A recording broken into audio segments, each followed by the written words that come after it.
gente, é o seguinte. Vamos conversando aqui, daqui a pouco chegam as pessoas, conversam com as pessoas que chegarem e vão ficando no lugar. O dono também está cansado, tá? Olha, é o seguinte, acho que esse aqui, pode ser, né, mãe? Eu acho que esse deve ser o 8º ou 10º livro, qualquer coisa, que a gente publica aqui. E tem muito do incentivo da Ana, que é jornalista, mas ela é uma jornalista especial. Ela ajuda, ela é igual a mulher rendeira, né? Ela ajuda a tecer. Estou precisando. Então você está no lugar certo. Ela ajuda a tecer toda essa possibilidade de você articular um livro, de você escrever um livro. Então quem tiver livro para escrever, a Ana está aqui. Nós, o próximo livro que vamos fazer, eu e o Paulo, mais talvez o Chico Greta, talvez a gente faça nós três, né? Que é sobre a questão da história da luta da filosofia, que também é uma coisa necessária, né? Uma briga, Valinha acompanhou isso. Mas por que eu escrevi esse livro? Por que eu escrevi esse livro? Eu escrevi esse livro por uma razão muito simples. Ele tem uma história.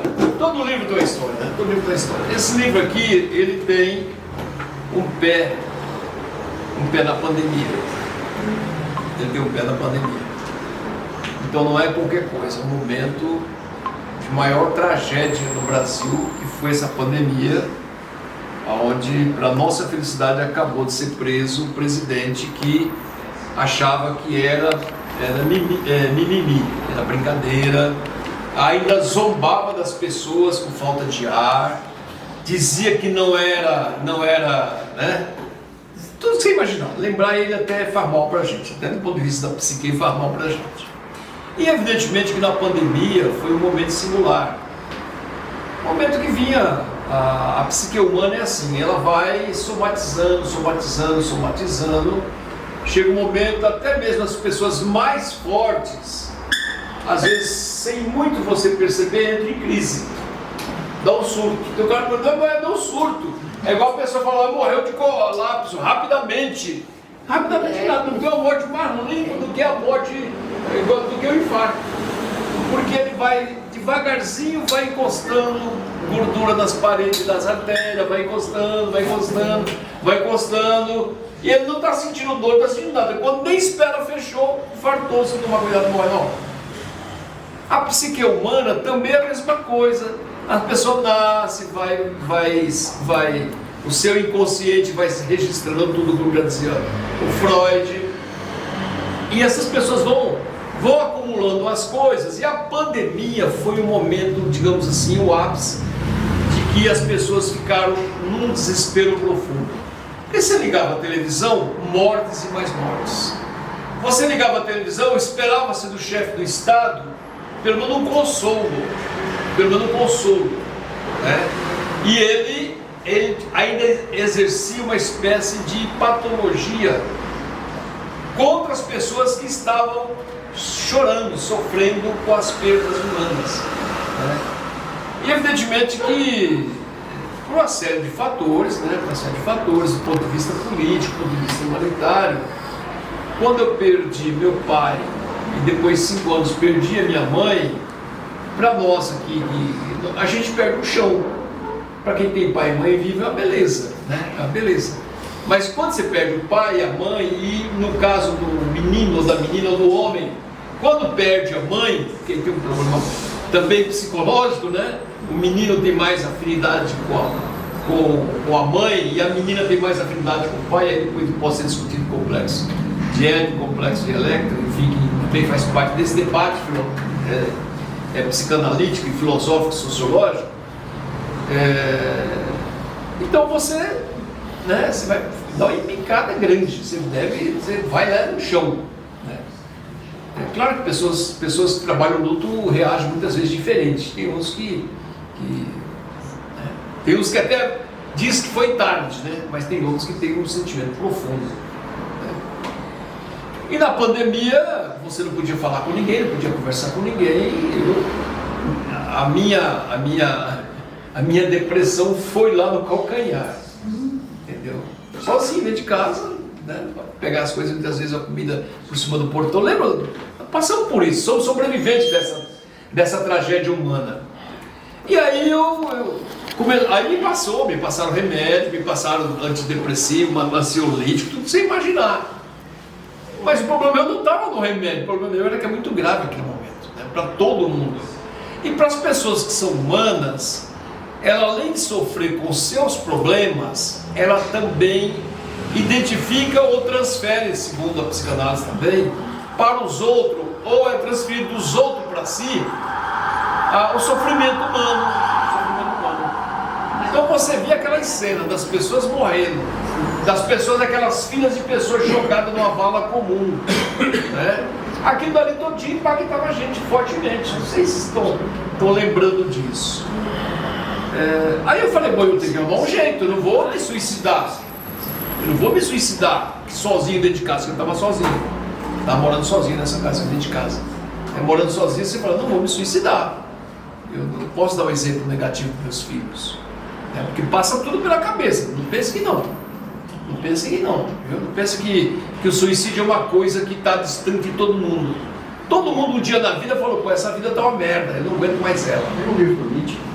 Tem um livro do Nietzsche. Não, Nietzsche morreu, né, travado, né? Nietzsche morreu travado com tudo isso. E tem que ter cuidado com os filósofos também, eles trabalham essa questão da finitude dentro de uma facilidade danada. Ele chega um momento falando, se a vida não vale a pena, né? Portanto, é mais lucro, mais importante morrer do que enfrentar tudo isso. Mas como eu não estou nessa pegada, né? Estou na pegada da resistência, por isso que a luta política ajuda muita gente, porque também você sai da distopia para o processo da utopia e as coisas podem mudar. Aí eu falei, vou fazer alguma coisa. Aí me deu na cabeça, vou estudar. Aí eu peguei estudando um pouco, fiz um curso de psicanálise de 2 anos na Sociedade Brasileira de Psicanálise Clínica. Neste curso eu não estava preocupado em certificar, estava preocupado em estudar. Fui bem, passei, tal. Me ajudou a compreender muitas coisas que eu não compreendia. Por isso que o estudo sempre tem um papel libertário nas pessoas, né? Não compreendia muitas coisas, mas o estudo me ajudou a compreender. Aí depois eu acabei aprofundando o estudo, até fazendo doutorado em psicanálise. É um curso mais desse. E esse livro é exatamente o resumo do que foi o trabalho de conclusão de curso de doutorado da psicanálise. Claro que tinha esse, mas tinha um outro, né, Valim? Tinha um complemento, mas nós tiramos o complemento fora, porque o complemento que estava anexado aqui tratava da polêmica da psicanálise, da validade da psicanálise ou não, que há um debate sobre isso, porque a psicanálise sempre foi colocada à margem na sociedade, porque ela não aceita muitas regras institucionais, querer colocá-la no quadradinho. Você vai ter que pensar assim, você só pode dizer isso, você só pode dizer aquilo. Ela fala, não, aqui nós não negociamos nada, aqui é rebeldia pura, né? A partir do grande Sigmund Freud, que foi o fundador da psicanálise. Ele funda exatamente a psicanálise dizendo o seguinte, ele não teve acordo com a religião, não, vamos transformar isso aqui num espaço de religiosidade. Um dos polêmicas dele, depois o Jung vou separar, tem a ver muito com esse conceito. Ele vai combater o nazismo, e vai produzir livros e mais livros, inclusive o livro dos sonhos, que tem um papel importante para a gente compreender algumas coisas. Então veja, esse livro tem essa história, carrega tudo isso, não é apenas um papel, né? O livro é isso. Assim como a feijoada da Semana da Consciência Negra também é isso, não é só comer feijão e arroz. Tem toda uma simbologia, tem toda uma história impregnada naquilo. Então eu fiz esse livro. Como que a gente fez esse livro? Eu procurei o diretor da escola, falei, olha, está pensando num livro desse assim, tal. Aí eu vi na conversa dele, ele já percebeu também o meu perfil, eu vi ele já escolhendo, mas não me faça nada de elogio com o Lula. Aí eu fiquei na minha, falei assim, eu preciso terminar meu curso, né? Eu falei, mas como assim? Ele falou, não, você vai. Ele orientou, Falou, você vai faz pesquisa, faz uma pesquisa de campo. Aí o que eu fiz com isso? Eu na ocasião, logo depois estava fazendo um curso de formação para os professores da República Estadual da categoria O. Então eu distribuí um formulário lá no curso, professores da categoria O, para ingresso no Estado. E a partir das respostas daqueles professores, é que grande parte está sustentada o debate, deste curso. Então ele é um material que dá para ser usado em sala de aula. Os conflitos, as dificuldades que os professores sentiam e continuam sentindo nos dias de hoje, diante da opressão do governo, diante do assédio, oi Nilson, diante do assédio que está posto para todo mundo, do assédio que está colocado em sala de aula. Então o assédio é muito grande, você sabe que isso é assédio muito grande. Enfim, então o livro traz essa pesquisa, esse estudo deste período. Eu tenho tabulado toda essa pesquisa que nós fizemos, os professores responderam da República Estadual. Eu tenho tabulado tudo prontinho, não está aqui, a questão do tabulamento não está aqui, mas depois, se precisar, a gente pode pegar isso para poder passar em alguns lugares. E a ideia é essa, a ideia é produzir isso aqui. Bom, do ponto de vista de atendimento, eu tenho até feito atendimento em várias pessoas. Mas o atendimento meu é assim, mas quanto é? Eu falei, não estudei para ganhar dinheiro. Não cobro nada de ninguém. Entendeu? Isso tem dois problemas. Tem um que as pessoas acham que não tem valor, porque não cobra nada. Né? A sociedade é assim. Né? Porque tem gente que cobra R$500 uma consulta de psicanálise. Não está cobrando, não está nem sabendo direito. Cobra 500, 600, depende da crise que você está, né? Depende da crise. Mas já atendi vários companheiros com pico de suicídio, e temos ajudado e tirado as pessoas de muitas dificuldades aqui. Mas a minha busca mesmo é uma linha psicanalítica que a gente possa trabalhar coletivamente de forma politizada. A dificuldade está aí. Porque eu ainda estou à procura dessa linha psicanalítica. Se ela existir, eu posso até partir do Reich. O Reich, que é um dos teóricos dessa arte. E a minha ideia é partir, estudar mais o Reich, e a partir daí nós então aprofundar uma linha mais voltada para o operariado, mais voltada para o questionamento do operariado. Mas eu não quero pegar as mazelas do capitalismo e dizer o seguinte: olha, eu vou tratar só você, mas você vai morrer com isso, viu? Se você... Não quero fazer isso. Eu quero trazer aquela pessoa para dizer para ela o seguinte: a sua libertação está também na sua ação, não está na sua condição de paralisia. E aí a psicanálise pode ter um papel diferenciado do que muitos que tratam a questão individual como sendo uma coisa preponderante na vida das pessoas ou na melhoria da saúde das pessoas. Ajuda, consegue tirar as pessoas do buraco? Consegue, muitas vezes consegue. Porque o que nós percebemos? Milhares de pessoas estão absolutamente intoxicadas só tomando medicamento. E o medicamento em si não resolve a psique humana. Não resolve. Ele atenua, tira da crise, mas não avança. E estou fazendo isso também. E agora estou mais contente. Então a ideia é fazer terapia, porque ela ajuda a localizar o conflito, aquele ponto de estrangulamento que está lá adormecido no seu inconsciente, ou no seu subconsciente, ou no seu consciente, né? Então a ideia é buscar essa coisa, mas dentro de um caráter coletivo. Até porque aqui, se abrir a palavra aqui e dizer, eu vou atender aqui na POS, aqui não vou fazer mais nada. Porque está lotado de gente, o adoecimento mental na categoria é muito grande. Para uma psicoterapia? Uma terapia. Fala. E sabemos hoje que o filho da diretora do Matias Otávio Roxo Nobre estava morando na Holanda e se suicidou lá. E agora, para fazer o traslado para cá, é R$200 mil. Se cremar e trazer as cinzas, é 10% do valor. Então, é um negócio maluco, né? Isso que você está falando é uma coisa da dimensão. Tem aumentado. Uma doença. O Brasil hoje é o país que tem o maior índice de doença mental. O Brasil.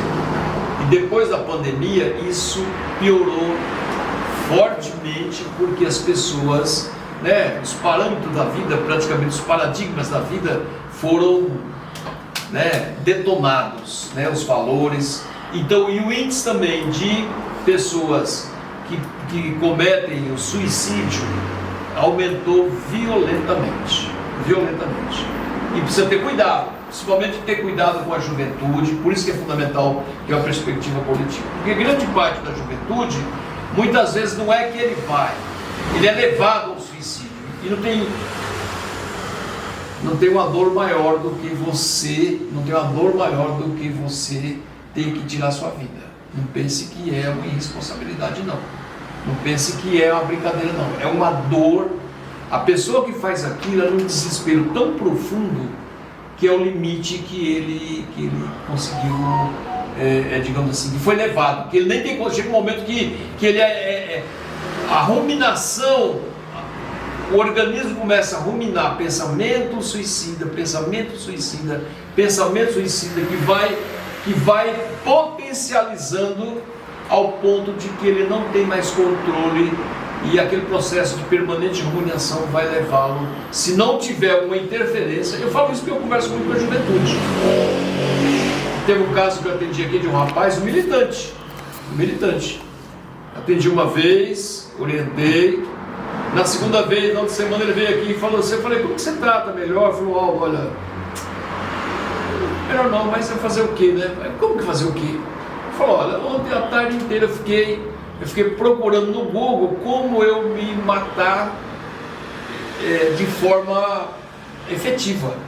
Porque das outras vezes eu tentei e não consegui. Olha o grau de sofrimento que é isso. As outras vezes eu tentei, né? Fui parar no hospital, tomei medicamento e falei, não sei como fazer. Então eu fiquei pesquisando. Cara, que me deu um desespero no dia. Falei, vem, você tem médico? Eu falei, eu tenho um pessoal que me atende. Então falou, então a nossa conversa acaba aqui. Vai correndo para o médico, porque aí tem que ter uma intervenção medicamentosa para ele poder atenuar, sair do ar, para enfrentar aquela crise momentânea, e depois você volta para nós continuarmos a conversa. Aí você já pode imaginar qual que é a vida da pessoa, né? Quase que total desestrutura. E a garotada, então, é muito grave essa questão da adolescência. E tem gente que sofre mais do que a juventude, sabia? A juventude, se deixar crescer o cabelo, os outros olham como homossexual. Se andar de um jeito diferente, já vão dizer que ele também não está dentro dos limites postos. Se ele fala fino, é porque ele está afinando a voz. Se ele fala grosso, é porque ele está perdendo a feminilidade ou está buscando. Então, nós somos professores, quem é professor sabe disso, tem que ter muito cuidado com a juventude. E um dos índices que leva a juventude, por exemplo, à morte, ao suicídio, muitas vezes está relacionada com a questão afetiva, com a pressão da sociedade entre o menino que às vezes tem uma perspectiva homoafetiva, ou feminina, ou masculina, ou trans, e a sociedade trata isso de forma abjeta, trata isso como crime. E essa carga emocional do padrão moral entre aquilo que a sociedade vive e aquilo que a pessoa está vivendo, muitas vezes leva a garotada ao suicídio. E está tão banalizado isso, para vocês terem ideia, como que a vida é cruel, né? Há uns 3 anos atrás, a gente chegou na POSP um exemplo que foi cruel. O menino tentou praticar o suicídio numa escola aqui em São Bernardo, vou falar uma escola porque fica legal. Aí o que ele fez? Subiu na caixa d'água para se jogar de lá. virou a caixa d'água para se jogar de lá. Aí o que fez os coleguinhas, a diretora, os coleguinhas, tudo apavorado. Aí a molecadinha começou, pula, pula, pula, para você ver a banalização que é sobre a vida humana em que pé estamos. E aí, cadê o bombeiro? Não chega para tirar o menino, o bombeiro não chega, o bombeiro não chega. Aí aqueles meninos mais afoitos, vai lá, sobe lá, vão proteger o companheiro. Chega lá, tenta conversar com ele, agarra ele e desce com ele. Aí fizeram um corredor polonês e começaram a dar cascudo na hora que passaram dele, seu frouxo. Para você ver como que é a nossa educação e em que pé está o conceito da vida e, como dizia a Hannah Arendt, a banalização da vida, que é um troço inimaginável. Então é isso. O Marcelo também é dessa área, né, Marcelo? Também fala algumas coisas aí. Eu sei que o pessoal tem pressa, mas mete bronca aí. Eu estava pensando assim, né? Como é importante estar no lugar certo, pessoas preparadas, né? O Paulo, o Aldo, pessoas assim, né? A gente passa um filme na nossa... Você fala da juventude, né? Eu tiro por mim também. A carga emocional, a bagagem, ela é muito realmente forte, né? Os problemas vêm e tem um contexto também dentro dessa perspectiva, o amadurecimento rápido. Então a responsabilidade rápida, o filho único, até então eu era filho único, né? Então eu era o provedor da casa para minha mãe, tinha que sair, trabalhar, estudava no Amaral, e a dona Teruca, que era diretora do Amaral, ela que me arrumou meu primeiro emprego na Aquilex, como auxiliar de expedição. Então ali foi uma carga tão grande emocional que parece que deu um insight assim na minha mente, com aqueles problemas, aquela carga, eu falei, esse país não é para mim. E já vinha aquele questionamento, e eu tive indícios desse pensamento mesmo, né? Mas eu preferi ir para outro país. Eu falei, eu prefiro ir para um lugar que ninguém me conhece. E aí foi quando eu fui para a Espanha, fiquei 17 anos lá. E ali eu tive o primeiro contato com a psicanálise. Eu conheci um árabe, Dr. Wagner, historiador também. Eu morava de frente à Torre do Ouro, ali em Sevilha. E ele falou, vou te apresentar um local. Chegando lá, era um local da Rosa Cruz, que eram todos ligados à psicanálise, ou à origem lá do pessoal da psicanálise. E realmente é isso que acontece. Eles não são adeptos à graduação, no Brasil que está tendo agora, né? Mas eles têm uma certa rejeição por conta que a psicanálise realmente não é para colocar dentro de uma caixa de fósforo. Ela é muito mais. Tanto que a psicologia, ela deixa em aberto, né? Mas a psicanálise não. A psicanálise ela vai direto no problema e ela quebra você 10 vezes se for preciso, até achar o ponto lá onde está o probleminha e vai te tratando todo o degrau até os dias atuais que você faz.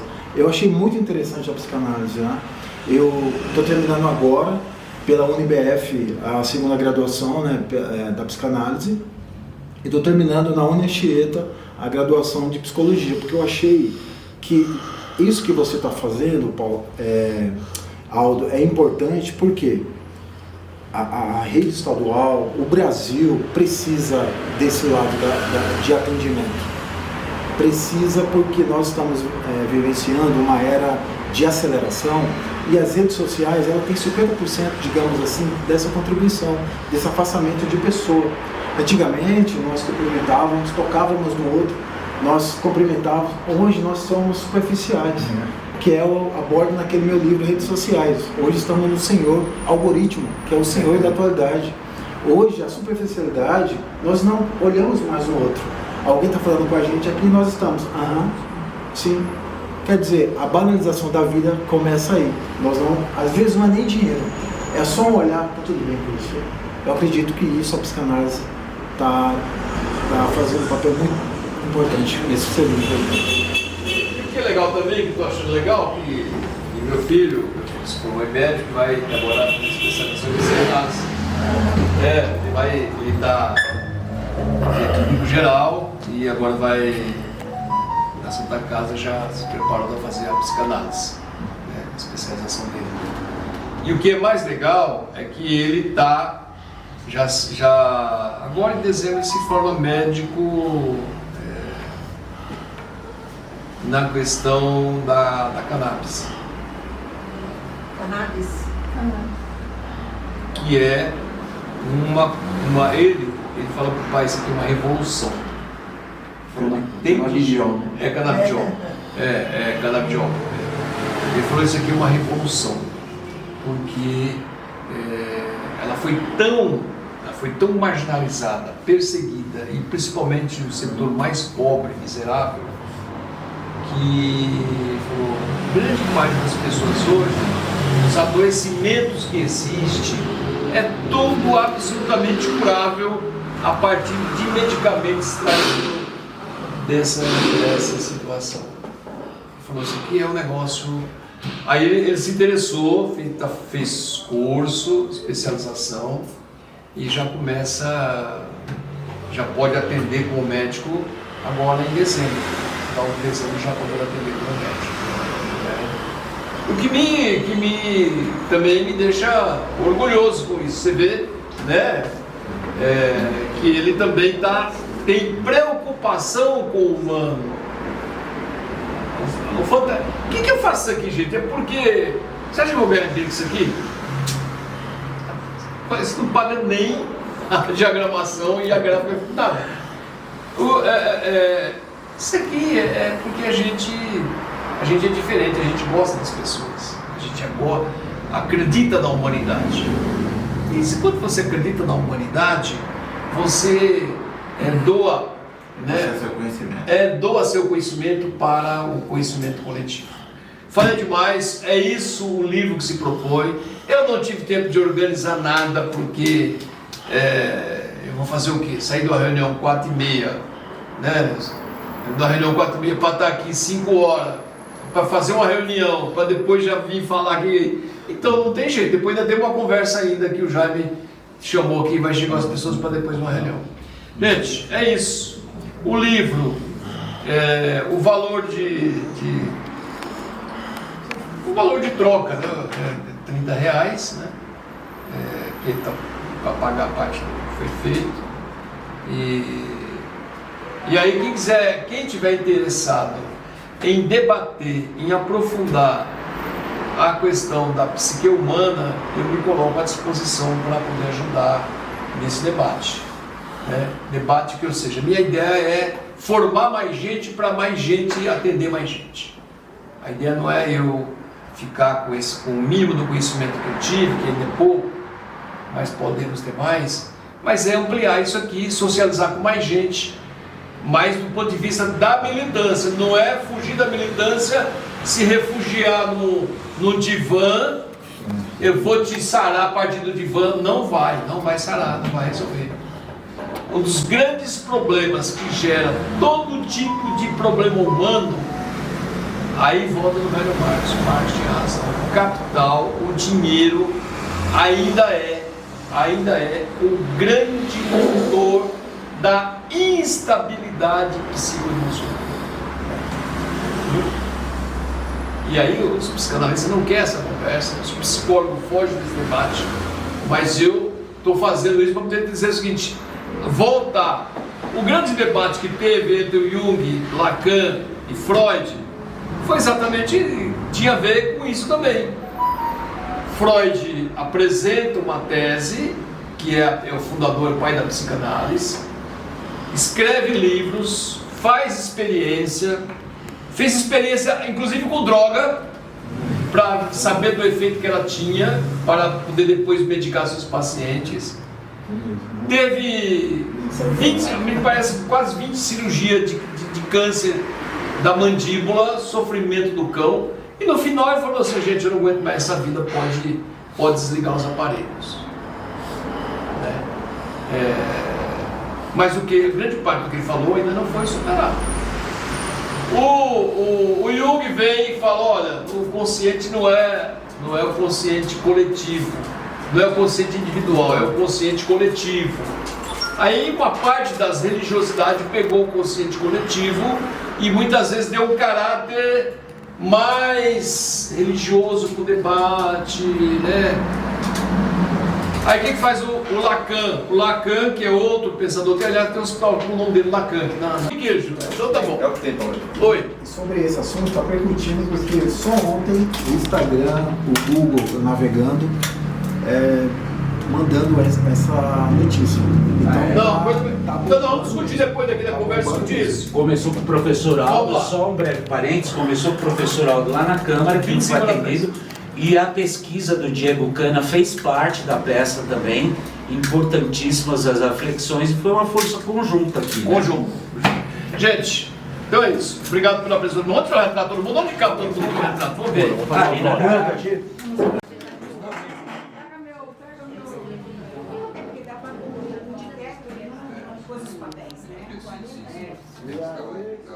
Sabe, eu não roubo alguma coisa aqui pra minha monografia, né? Eu trabalho de TCC aí,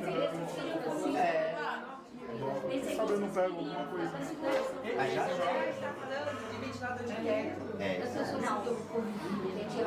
Aí você coloca o valor. Porque aqui é aluguel, se aqui é aluguel, sabe? Que a gente vai ter que ajudar mais esse ventilador. Sim, mas dependendo do ventilador, também. Hoje é dia 29 de novembro de 2025. O Ditex seria bom, porque ele não... Lançamento do livro do Aldo, não sei o quê. Eu falei, vou passar lá. Eu tava lá no evento das escolas de samba. Então, Falei, aí tá aí, será que vai dar entra tempo? pra cá. Aí daqui já vou pra cá. Era o centro da cidade. Todo o século somado e custava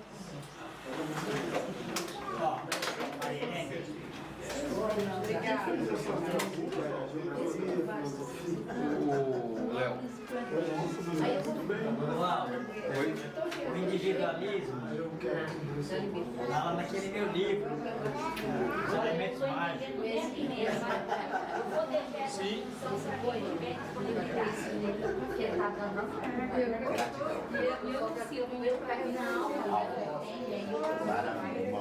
Tira uma foto desse caboclo aqui. Esse caboclo aqui é histórico. Nós fizemos uma... Eu comecei a trabalhar no estado.